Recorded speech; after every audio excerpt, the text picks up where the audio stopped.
Okay, hello YouTube. I'm here to talk to you about the clocks when driving the truck, keeping up with your times and your ELDs. So at the top, this is your drive hours. You get 11 drive hours. 11. I have an hour and 29 left and 9 seconds. Your daily hours, you get 14 hours. I have 2 hours and 9 seconds and 27 seconds left. And your weekly work hours, on duty hours, you get 70. I have 20 left. Okay, I have 20 left. With these hours, you get something called a 10-hour reset. Okay, so it says I've been off duty for 31 minutes. I have to be off duty for 10 hours for this to turn back green, for this to turn back green. And just for this to go back to 70 hours, I need what they would call a 34-hour reset. That is 24 hours plus 10. And that would turn back green for the rest of the week, and I can get my 70 back.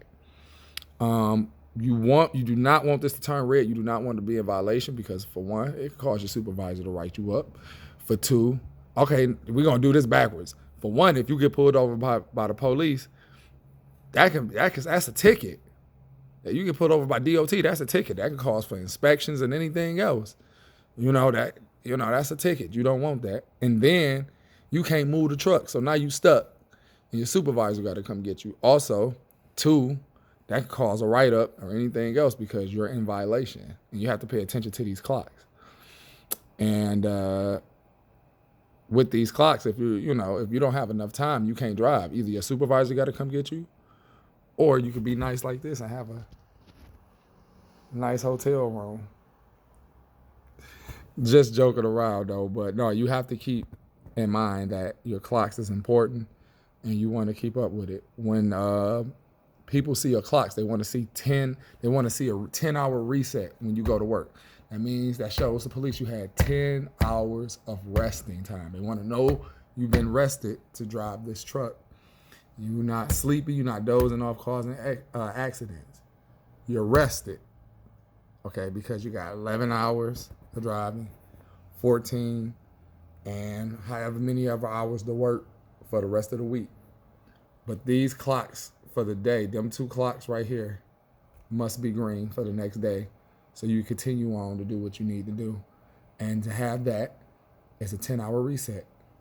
To have this go back to 70, you have to have what they call a 34-hour reset. Okay, 34-hour reset, 24 hours plus 10. And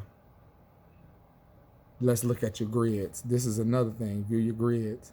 These are your grids, basically showing that I was off and I didn't clock in to 7. And I drove a little bit. That was just so I could get connected to my trailer. And then I took off at about 7:21, 7:30 after my pre-trip. And I drove and I came to a stop, took a break, drove to connect to another trailer, sat there for a minute, took a break, and I drove again and I came to the stop where I'm at right now. And it shows that I'm off. And this will lead on into the next day. And when you view my clocks, they will be green. And that will show that I can start back driving again and I can head back. So that's breaking down the best way I could tell you on how to view your clocks and your grids. Also, the grids that I show you, if you ever have to use a J.J. Keller book, which you shouldn't have to because I think the law's about to change on that. If you ain't ELD, you can't drive. But if you ever have to use a book, this is how it's going to look with the grids. That's how you're going to have to fill it out. And whenever you clock in, you're going to have to draw a line that you started at 7. And whenever you started driving, that's when you keep it up. When you stop, you always have to keep up with them books. Like I did it. You have to keep up with them books because if they pull you over, they want to see your books. So every time you stop, you have to draw in that book. ELD spoils you. And that's about it. That's all I just wanted to show you, how to keep up with your time. You have a good day, and thanks for listening.